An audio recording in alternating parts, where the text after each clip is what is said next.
Hello everyone. In this video, I'd like to teach you all some idioms and phrases. कुछ idioms और phrases मैं बताऊंगा. The first word is at any rate. At any rate का मतलब होता है किसी भी कीमत पर या किसी तरह से या किसी भी तरह से. अब आपको इसे एग्जाम्पल में यूज करना हो, जैसे no one can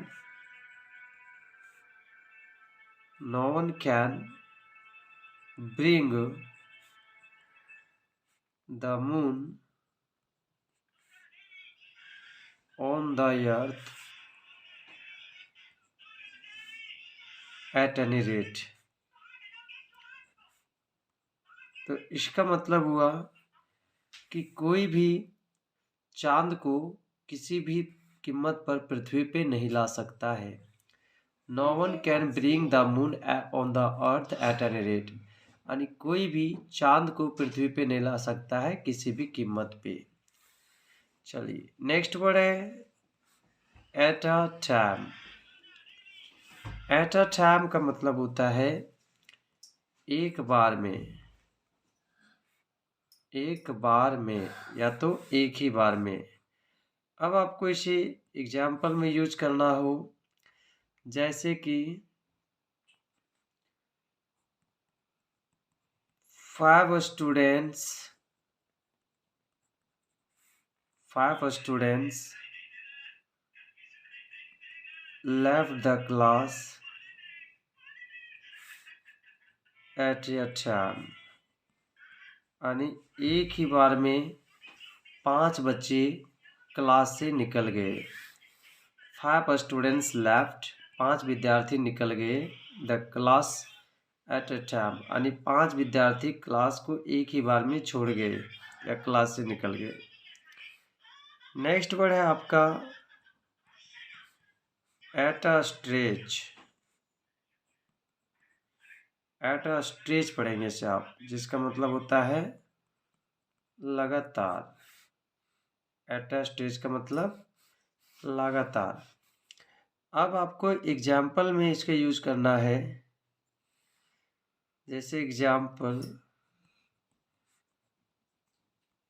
he drank a glass of wine at a stretch. इसका मतलब हुआ कि वह लगातार एक गिलास शराब पी गया.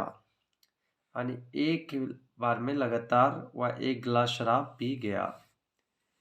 नेक्स्ट वर्ड आपका है यहाँ पे eight a blow. Eight a blow का मतलब होता है एक ही प्रहार में. एट अ ब्लो का मतलब एक ही प्रहार में. अब इसे आपको एग्जाम्पल में यूज करना हो, तो आप जैसे कह सकते हो he fell on the ground. He fell on the ground at a blow. अब यहाँ पे जो एट अ ब्लो है उसका मतलब हुआ कि वह एक ही प्रहार में जमीन पे गिर गया. He fell on the ground at a blow. वह एक ही प्रहार में जमीन पे गिर गया. नेक्स्ट वर्ड है एट सी. एट सी का मतलब होता है हक्का बक्का. जैसे कहते हैं ना, हक्का बक्का बंद हो गया. तो आप इसे कहोगे सी वॉज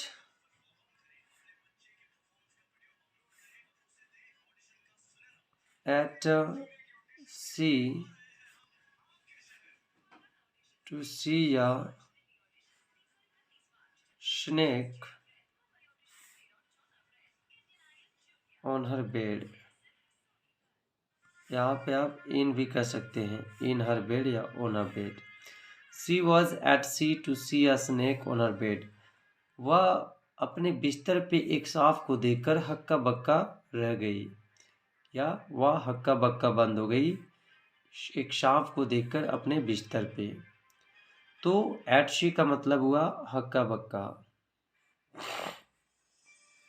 नेक्स्ट वर्ड है आपका एट ऑल, जिसका मतलब होता है थोड़ा भी, थोड़ा भी।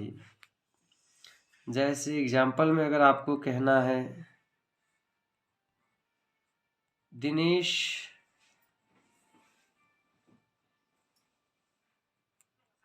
Does not know English at all.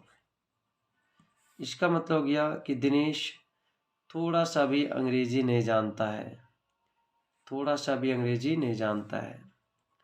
Next word है एट हैंड।